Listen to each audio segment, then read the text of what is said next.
ओम गुरुवे नमः। सचकृतार जोगी पीर धाम से जय पीरों की जय जोगी की कहते हुए गुरु प्यारी साध संगत का एक सवाल कि एक ही घर में किस तरह से कुछ लोग भगवान को मानते हैं, कुछ नहीं मानते हैं, कुछ उसी घर में भक्त बन जाते हैं, ऐसा कैसे है? जब एक घर में जब जहाँ सत्संग होता है, जहाँ कोई सदगुरु आते हैं, धर्म प्रचार होता है, तो अब एक ही घर में वो धर्म ग्रंथ का प्रचार हो रहा है। कोई बहुत ज्यादा इंटरेस्ट दिखा रहा है, कोई नहीं दिखा रहा, और कोई बिल्कुल ही उस जो धर्म ग्रंथ प्रचार जन सदगुरु प्रवचन कर रहे हैं उनके रूदारी तक उसकी वो खुराक बन रहा है, वो उसका फीड बन रहा है और उसको वो सुख शांति प्रेम आनंद दे रहा है। तो कैसे ही एक ही घर में कोई आस्तिक, कोई नास्तिक, कोई भगत बन जाता है। हर कोई माँ बाप चाहते हैं संसार में कि हमारे बच्चे भी थोड़े धार्मिक हों, थोड़ी गीता रामायण का ज्ञान पाएं, अपने अपने ग्रंथ पंथ के हिसाब से, अपने अपने रिलीजन के हिसाब से। जन के घर में उनके गुरु आते हैं तो बच्चे अगर जवान हैं तो उनको कोई खास इंटरेस्ट नहीं होता, पर माता पिता बैठेंगे कीर्तन में तो बुलाया है तो वो रिस्पेक्ट करेंगे, या उनको होगा कि कीर्तन रख लिया तो इसमें बैठना ही है। कोई तो पूरे मन से बैठते हैं, कई ऊपर के मन से बैठते हैं, कई उन्हीं घर से बहुत ज़्यादा भक्ति की लाइन में आगे निकल जाते हैं। तो संगत सवालियों का ये सवाल था कि ऐसा क्यों है कि एक ही घर में एक कोई भगत और एक ही घर में आस्तिक और नास्तिक लोग हैं। तो हम इतिहास गवाह है कि पीछे का जितने भी धर्मशास्त्र बने या अवतारी पुरुष दुनिया में आए तो हम उनकी अवतार लीला में भी देखते हैं। प्रहलाद का जो बाप है हिरण्यकशिपु, वो विष्णु जी को अपना दुश्मन मानता है और प्रहलाद उनका परम भक्त है। नमो भगवते वासुदेवाय। उसके बाद हम देखते हैं रावण राम को अपने दुश्मन मानते हैं, विभीषण उनकी पूजा करते हैं, उनकी शरण में चले जाते हैं, बाद में लंका के राजा बनते हैं। पृथ्वी चंद, अगर हम सिख धर्म की बात करें, उन्होंने गुरु अर्जन देव जी को तख्ती तवी पे बिठाने के लिए शिकायत की थी। उनके छोटे भाई गुरबानी कुर्ता गद्दी पे बैठे, लेकिन बड़े भाई उनके खिलाफ थे। तो ये सब चीजें किसी भी तुम ग्रंथ पंथ को में अगर जाओगे तो तुम देखोगे कि उनके घर में भी ऐसा कोई नहीं है कि सारे ही धर्म में या सारे ही सदगुरु से सेवा से भक्ति से जुड़े हों। तो आज का जो सवाल था संगत का वो ये था कि एक ही घर में आस्तिक या नास्तिक या भगत लोग एक ही घर में कैसे, दास से पूछा है इसके पीछे का प्रकाश डालने के लिए और इसके पीछे की जो ज्ञान है उसको समझाने के लिए। देखो, माया के 3 गुण के कारण रजतम सत गुण, कोई राजस है, कोई तामस है, कोई सात्विक है। कोई राजस व्यक्ति हो जाता है तो उसको मान प्रतिष्ठा दौलत ये सब चीजें, जहाँ MLA बनना, MC बनना, ये सब चीजें दुनिया की जो राजस चीजें हैं, वैभव देने वाली दौलतें, शौहरतें, मान प्रतिष्ठा, ये सब चीजों की तरफ उसका दिमाग उसके संस्कारों की वजह से चला जाता है। हर किसी व्यक्ति में, हर किसी प्राणी में ये 3 जो माया के अंडर है, मायाधीन है, ये तीनों गुण रहते हैं, रज तम सत। और इसमें से कोई एक गुण उनमें प्रधान हो जाता है, वैसा उनका नेचर हो जाता है, वैसी उनकी रुचि हो जाती है, इंटरेस्ट हो जाता है। तो दुनिया में त्रिगुणात्मक माया से भगवान ने इस सृष्टि को रचा, इस पांच भूतों की रचना की है जिससे हमारा शरीर बना, हमारी मन बुद्धि बनी है। तो किसी की बुद्धि राजस है, किसी की सात्विक है, किसी की तामस है। प्लस तामस बुद्धि वाले चोरी, डकैती, निंदा, चुगली, परदोष देखना, ये सब चीजें, मीट, शराब, अंडा, तंबाकू, इन सब तामसिक आहारों का या तामसिक वृत्तियों में आ जाती है। और जो सात्विक है वो सेवा सिमरन भक्ति इन सब चीज़ों को ज़्यादा, पुण्य दान इसको ज़्यादा इम्पोर्टेंस देते हैं। और जो राजस है वो अहंकार में रहते हैं ज़्यादा कि हमारे पास जो है तो किसी के पास है ही नहीं, जब मान प्रतिष्ठा में ज़्यादा खोए रहते हैं। तो अब एक ही घर में हर कोई अपने संस्कारों की वजह से हर किसी का जन्म होता है, वो उसका अपना एक प्रारब्ध संचित कर्मों से बना रहता है।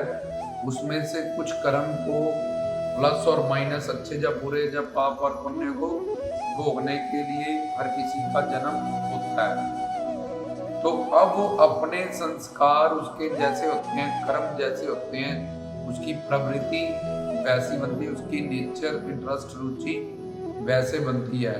तो जब एक घर में कीर्तन हुआ, प्रवचन हो रहा है, तो अब वो प्रवचन जो सात्विक वृत्तियों का है, अगर किसी की बीवी, तो उस पे वो इतना ज़्यादा वो रूबदारी उसको देगा और उससे इतना ज़्यादा वो जुड़ जाएगी, इतना ज़्यादा उसको शांति, आनंद, सुकून उसी प्रवचन से मिलेगा। अगर कोई तामसी है तो वो बोलेगा यार काम प्रवचन सत्संग कीर्तन अब बैठना पड़ेगा, कब खत्म होएगा, मैं कब उठूं। कोई राजसी है तो वो सत्संग कीर्तन या सतगुरु जो आराध्य इष्ट होंगे, मैं ये बन जाऊं, मुझे वो मिल जाए, मेरा ये काम हो जाए, मुझे संसार का ये वैभव मिल जाए, ये प्रतिष्ठा मिल जाए, दौलत मिल जाए, शौहरत मिल जाए, मान मिल जाए, वो इन आराध्य इष्टों से, सतगुरुओं से ऐसी भावना रख के ही उस कीर्तन सत्संग में बैठेगा। जैसे एक चुंबक है, मैग्नेट, अगर तुम उसको सेंटर में रख दोगे तो उसके इर्द गिर्द नीडल्स रख दोगे, तो जितनी प्योर होगी, जिसमें जितना आयरन होगा, वो उतना ही फटाक से जल्दी उससे चिपक जाएगी और कुछ देखेंगे अपनी जगह पे हिलती रहेंगी, क्योंकि आयरन उनमें भी है पर कम है, उसमें कुछ मूवमेंट नहीं होगी और कुछ ऐसे धीरे धीरे चलती हुई उसके साथ चिपक जाएगी। ऐसे अगर हमने कहीं जाना है, दिल्ली जाना, तो एक बस पे भी जा सकते हैं, ट्रेन पे भी जा सकते हैं, हेलीकॉप्टर पे भी जा सकते हैं, एरोप्लेन में भी जा सकते हैं, साइकिल पे भी जा सकते हैं और पैदल भी जा सकते हैं, लिफ्ट मांग के भी लोग चले जाते हैं। तो इस वजह से हर कोई जो आनंद सुख शांति की तलाश में चला हुआ है, कोई अपने प्रारब्ध संस्कार से फुल ऑन स्पीड में चला हुआ है, सेवा सारण व्यक्ति, ये सब चीज़ों के उसका जो इंटरेस्ट है वो बिल्कुल रूहानी हो चुका है, उसकी प्रारब्ध पुण्य उदय सब हो चुके हैं, तो वो पूरी स्पीड से उस तरफ को चल रहा है।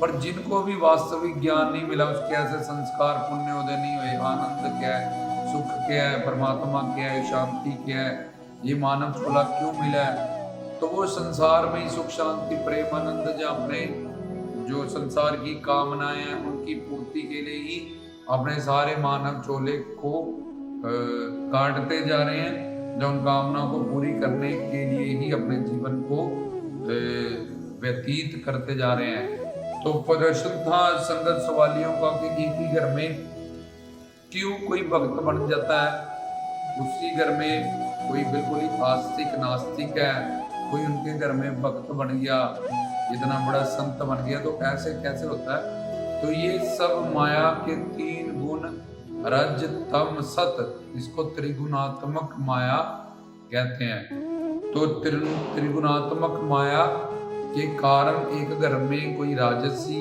इंसान होता है, कोई तामसी होता है, कोई सात्विक होता है।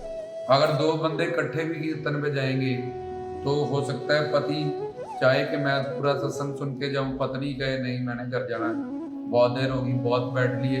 हो सकता है पत्नी कहे कि मैं तो पूरा प्रवचन सुन के जाऊंगी सत्संग, और पति के तू घर चल, खाना बनाना है, ये करना वो करना।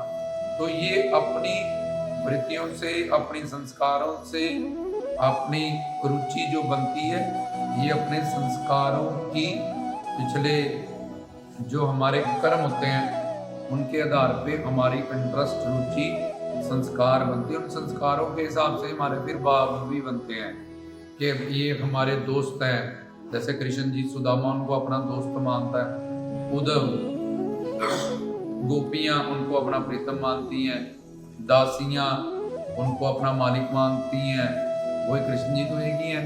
रुक्मणी वगैरह 16 उनको अपना पति मानती हैं। ऐसे पौणाहारी जी हैं, माता रत्न उनका अपना पुत्र मानती हैं, भर्तृनाथ उनको शिवजोगी नाथ मानते हैं, जिनको समझ है उनको वो शिव का अवतार मानते हैं। शिव के कार्तिकेय स्वरूप उत्तर आंशिक अवतार मानते हैं। कई बाबा जी को सुप्रीम पावर मानते हैं, कोई उनको अपना गुरु मानते हैं, कोई उनको अपना आराध्य इष्ट मानते हैं। तो अपने ये संस्कार के हिसाब से ही हमारा भाव भी बनता है और हमारी इंटरेस्ट रुचि भी बनती है। इसलिए एक ही प्रवचन एक ही गुरु का एक घर में जब होता है तो किसी की प्रारब्ध के हिसाब से उसके जितने पुण्य और संस्कार उदय हुए होते हैं और उसकी प्रवृत्ति या नेचर या इंटरेस्ट और रुचि जैसी होती है, वो प्रवचन उन पे उतना ही प्रभाव डालता है और उनको उतने ही चेंजेस उनमें होते हैं। तो जो बिल्कुल ही नास्तिक है, अगर वो भी ये प्रवचन को सुनते रहे, अगर प्रवचन वास्तविक गुरु का है, सिद्ध है, रूहानी है, तो धीरे धीरे सुनने पे वो भी उनके मन पे भी, क्योंकि ये सत्य है, ये ईश्वर की वाणी है, तो उनके हृदय पे ऐसा चोट धीरे धीरे होने लगता है। जैसे पत्थर पे हम एक रस्सी से अगर पानी खींचते हैं कुएं से पहले जमाने में, तो उन पत्थरों पे भी रस्सी का निशान छपना शुरू हो जाता है। या फिर ऐसे प्रवचन सुनते सुनते जब उनकी प्रारब्ध जब पीछे से पॉजिटिविटी जब ऐसे कर्म आते हैं, तो तब वही प्रवचन उनकी जिंदगी में एक बहुत बड़ा चेंज अचानक से कर देता है। जैसे वाल्मीकि जी, सूरदास जी, वाल्मीकि जी को उन्होंने पहले इतना पाप किया, ब्रह्म हत्या की, लोगों को लूटा, पर लेकिन फिर बाद में ब्रह्म ऋषि इतने बड़े संत बन गए। वो जब उनके अच्छे पुण्य प्रारब्ध संस्कार उदय हुए तो नारद मुनि उनको गुरु बने, तो उन्होंने माया को जीत लिया। सूरदास जी आंखों से अंधे थे वो, और तुलसीदास जी जो अपनी पत्नी के प्यार में पागल रहते थे, तो जब ससुराल में गए तो उनको पता ही नहीं चला कि ये सांप है कि रस्सी है, उसको ही पकड़ के वो उसकी कामा शक्ति में उनके घर में पहुंच गए। तो उन्होंने डांट दिया बड़ा कि इतना प्यार रामायण पढ़ते हो, अगर राम से करो तो तुम्हें राम मिल जाएंगे जरूर, जितना प्यार तुम मेरे इस शरीर से करते हो, जितना मेरे लिए तुम्हें कामना होती है, अगर ये सब तुम्हारा प्रभु राम के लिए हो, जो तुम रामायण रोज पढ़ते हो, तो तुम्हें जरूर मिलेंगे। तो माया से उन्होंने झटके खा के, जब माया ने उनको जब ये दृश्य उनके जीवन में हुआ, जब दिखाया, शब्द की चोट से नहीं, वो अपनी पत्नी के वचनों से चोट खा के, कोई नारद मुनि जी ने जब कहा कि वाल्मीकि जी तुम ऐसा कर रहे हो, आगे जाके दंड नरक भोगना पड़ेगा, तो सारा दिखाया, तो उन्होंने तौबा कर ली। सज्जन ठग हो, सदना कसाई हो, गुरु नानक जी की वाणी सुन के वो तौबा करके। तो ऐसे एक ही घर में कोई राजस, कोई तामस, कोई सात्विक, ये तीन वृत्तियों के इंसान होते हैं, व्यक्ति होते हैं। किसी का एक का अंगूठा भी दूसरे के साथ नहीं मिलता है, लेकिन उनके सबके अंदर की जो प्यास है वो सुख शांति प्रेम आनंद की है, पर वो अपने संस्कार और इतने पुण्य उदय ना होने के कारण ये आनंद सुख शांति प्रेम क्या है, उसको बिना सोचे समझे जाने ही और खुद को शरीर मानने के कारण वो संसार में ही इस सब चीजों को ढूंढने के लिए चल रहे हैं। और कई तो बेचारा कह रहे हैं मानव चोला काट रहे हैं जी, क्या करें, मूंगफली खा लेते हैं, अखबार पढ़ लेते हैं, इन नाती पोतों को घुमा लेते हैं। मनुष्य जीवन कट जाए किसी तरह से, क्योंकि बहुत बेकार शरीर मिला ना, कुत्ता बिल्ला बंदर बनेंगे देखो तो बहुत अच्छा होगा। अभी तो ये मानव चोला मेरा जो देवी देवताओं तरसते हैं जिसको पाने के लिए, गुरु पीर साधु संत फकीर जिसको धारण करते हैं, और राम कृष्ण का अवतार होता नर लीला में, वो शरीर हमें मिला है और हम उसका टाइम काट रहे हैं कि कट जाए यार आज का दिन, वो आ जाए उसके पास चले जाए, या घुमाए या वो कर ले, या चलो बैठे हैं तो हम कोई ना कोई लूडो खेल लेते हैं, कैरम बोर्ड खेल लेते हैं, चेस खेल लेते हैं, या मूंगफली का या अखबार पढ़ लेते हैं, या ऐसा कर लेते हैं। तो ये सब मनुष्य जीवन को जो नहीं समझते हैं, वो मनुष्य जीवन को काटने के लिए चले हैं, बाद में पश्चाताप करेंगे। 84 लाख योनियों तक के हमें एक मौका मिला था, हमने वो खो दिया। अब हमें देखो कितना संघर्ष है, कुत्ते को, बैल को, घोड़े को खाने पीने, सोने, उठने बैठने का, रोटी कपड़ा मकान का। तो जिनको ज्ञान हो जाता है, जो समझ जाते हैं, इतना दुख है पक्षी की जिंदगी में, पशुओं की दुनिया में। तो भाई मैं तो तौबा, ऐसे माँ के पेट में लटक के रो, फिर अंडों से, पेट से, धरती की गर्भ से, पसीने से पैदा हो, और ऊंचर कीचर ऐसी ग्रंथियों में, जड़ चेतन ग्रंथियों में बंधो, चर अचर जीव, ये सब चीजों में उनको ज्ञान हो जाता है। पहले थ्योरी का, फिर प्रैक्टिकल वो साधना करने लगते हैं। पर हमारा जो सवाल है वो सवाल ये है कि कैसे ऐसे होता है कि ये माया के प्रभाव से होता है। माया के त्रिगुणात्मक जो नेचर है उसका, उससे कोई राजस है, कोई सात्विक है, कोई तामस है। तो इतिहास से गवाह बताइए, जैसे रावण और विभीषण एक ही माँ के बेटे हैं, एक ही घर में हैं।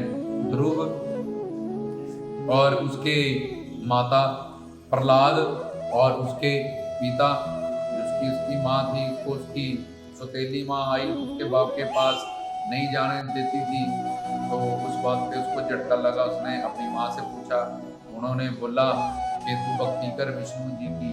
तो फिर उसने भी भगवान को पाया, ध्रुव लोग उसको अलग से मिला। पृथ्वी चंद्र गुरु अर्जन देव जी की एग्जाम्पल बताई। तो मैं बहुत सारी एग्जाम्पलें इतिहास में ये गढ़ी हुई हैं कि एक ही घर में अलग अलग प्रवृत्तियों के लोग, जहाँ अवतार भी हुए वहाँ भी अलग अलग इंटरेस्ट सोची के लोग थे। ये माया के प्रभाव से होता है। सबको अपने अपने कर्म से, कर्मों आपको अपनी के नेड़े कदूर, या कर्मी आवे कपड़ा, तुम्हारा शरीर काले गोरे, लड़का लड़की, ये सब भी तुम सुंदर करूप, ये भी तुम सब अपने कर्मों से बनते हो। तो इसलिए अपने कर्मों से, संस्कारों से ही हमारी इंटरेस्ट रुचि बनती है। और कोई भी सत्संग, कीर्तन, पूजा पाठ, ये सब हम पे उतनी ही मात्रा पे चोट करता है। जिसकी बहुत भक्ति पड़ी है पीछे, जैसे 10 क्लास जिसने कर ली है, उसको 11th करनी है, 12th करनी है, 10 करके बैठा है वो। जब वो सुनेगा वो 11th से चलेगा। अब कोई नया सुन रहा है वो नर्सरी से चलेगा, कोई 5वीं से चलेगा, कोई स्कूल में जाता ही नहीं है, कोई वहां से बंक करता है, कोई वहां पे पढ़ के फर्स्ट करता है। तो इसलिए ऐसे ही सदगुरु जो वास्तविक गुरु है, पूर्ण गुरु है, उसका प्रवचन जब एक ही घर में जब वो चरण डालने जाते हैं, जब प्रवचन देने जाते हैं, तो उन घर में अलग अलग जीवों की अलग अलग इंटरेस्ट, रुचियाँ, जो उनके संस्कारों से, जो उनकी प्रवृत्ति बनी है, उसके कारण से एक ही घर में सबके जो उनके गुरु हैं, सबके अगर एक ही, तब भी उनके प्रवचनों का प्रभाव हर एक के जीवन में, जीव के अलग अलग प्रभाव देता है। और उनके घर में कोई आस्तिक, कोई नास्तिक, कोई भक्त, जो पूछा गया ऐसे होता है, होता था, होता रहेगा। तो ये था सवाल कि ऐसा क्यों होता, जो इस प्रवचन में समझाया गया। जय पीरों की, जय जोगी की कहते हुए रामदास जोगी पीर धाम की तरफ से, रामदास की तरफ से